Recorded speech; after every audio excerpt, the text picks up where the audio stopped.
Hey everyone, this is Roger from Almost in Full Color.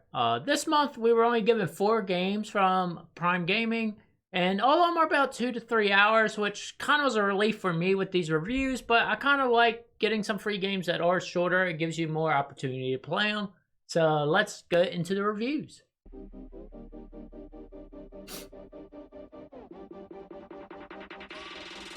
First up, we got Double Kick Heroes, which came out in 2020. Looking at about 73 on Metacritic.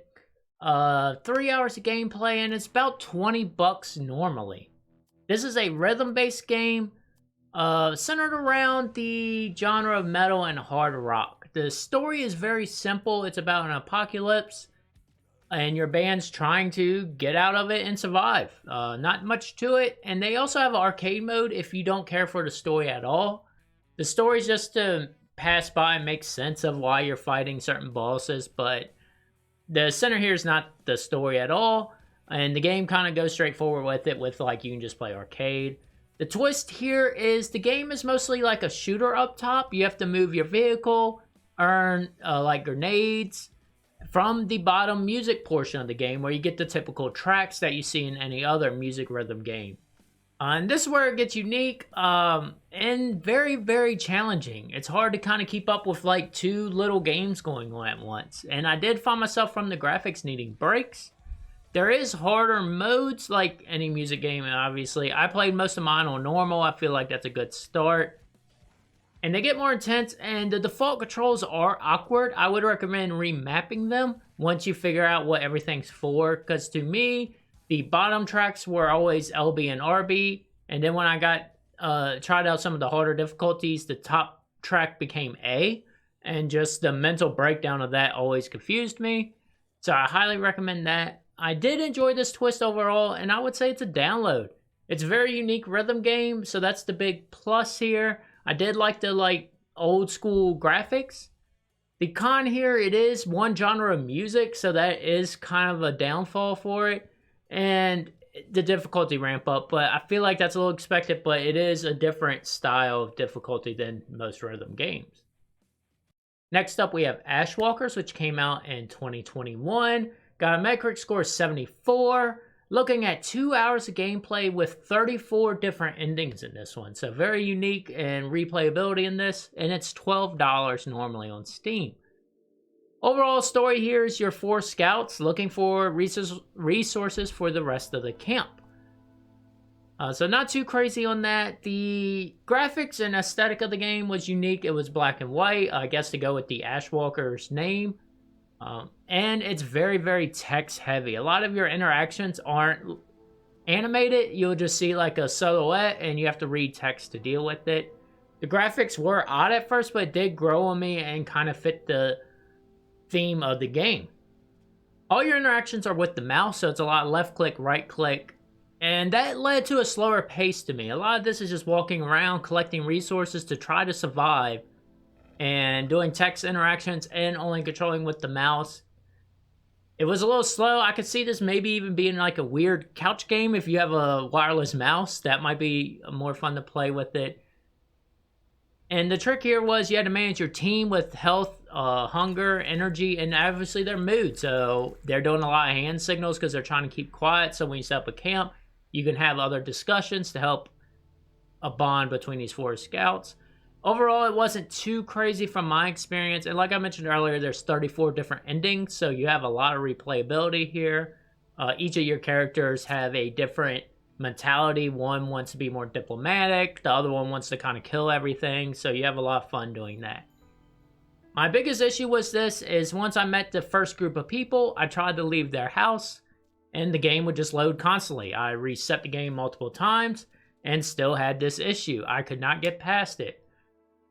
That, with the slowness, I would say not for right now. The pro here, it is very heavy on the story from what I played, and I enjoyed that. The con here is the air. I looked in Steam, didn't see anyone else complain about the air, so I don't know if this is just the Prime version of it caused it. Could have been not liking my computer. We all know how fun that is. So if you make it further, I would highly like to know and leave it in the comments, and hopefully you like the game. I would be curious to hear about it. Next up, we have a turn-based game. As far as the Eye, I have to make sure I say that right. Came out in 2020, looking at about 70 on Metacritic for this 2-hour game that costs about $25, so a little hefty price here. And the length here, again, like the Double Kick Heroes, it's just the story, but the replayability is there. This is a turn-based resource game with hex-style board. So turn-based, I kind of think of this like the Age of Empires without the fighting on the resource part. A goal here is to get to the Eye by gathering enough resources or enough resources to travel closer to the Eye to keep continuing before water comes up and washes everything away. So you have a set amount of turns to do this. Controls are pretty simple and very nice graphics. I enjoyed the look of this game. I did have some time trying to figure out how to move the first character and realize clicking their balloon is very helpful and very helpful to find out where they are, because they will get behind some resources. So they did add that touch to help. The story from when I played through that until I played just the regular game was mostly a tutorial to get you up started. And the game does ramp up on difficulty a lot. Like, don't take the story beginning like this is a slow game. It does ramp up. You have multiple paths when you get close to the Eye, so you have to make sure you have the right resources to get to one of the different paths. You also can build a market to trade, so this sounds like where I got the Command and Conquer Age of Empires part without the fighting coming in. Overall, I was on the fence for this, but I'll say a download. The graphics did win me over, and that was the big pro here. It was a fun little game that was a board game that was unique, and I thought it stood out a little bit. The con here is the learning curve, and with the resource management, obviously you're not going to have no fighting or nothing, so it's more just how can I manage my turns to gather the most to keep continuing. So that might not be exciting for you. Lastly, we have Golazo. I hope I said that right. It's a soccer league game, came out in 2019. Got a 67 only on the Switch. I couldn't find a PC review of this. You're looking at $9 on Steam for this 2-hour in the story mode. This is a old school sports arcade game. So it's just soccer with that, but upgraded graphics for the modern times. You got this very cartoony look instead of like 16-bit graphics, which I do like the look of the characters here. There's really no story at all. Well, I guess there is no story. You only have quick play and basically 2 tournament modes, which one is shorter than the other. The longer one, you're trying to get like the World Cup, and then the shorter one is more like winning in your region, so you're playing teams over and over. Very, very simple controls. Pass, shoot, turbo, and tackle. And when I say tackle, there's no penalty for tackles. That's how you have to steal the ball from the other player. And the offense can do a jump move and spin move to dodge or tackle. There was also power-ups in the game. So you get super speed, super tackle, super shoot. Very basic here, but I did feel like they were really balanced. I was able to still tackle people with super speed. So it wasn't like they were invincible, so it did make it fun while not feeling unfair. They do appear to you randomly, so I think that's why they were more balanced. And I did enjoy that. Not much else to say here. As you can tell, I was kind of trying to stretch this out a little bit. But I would say this is really fun with 4 players. I didn't really see an online mode.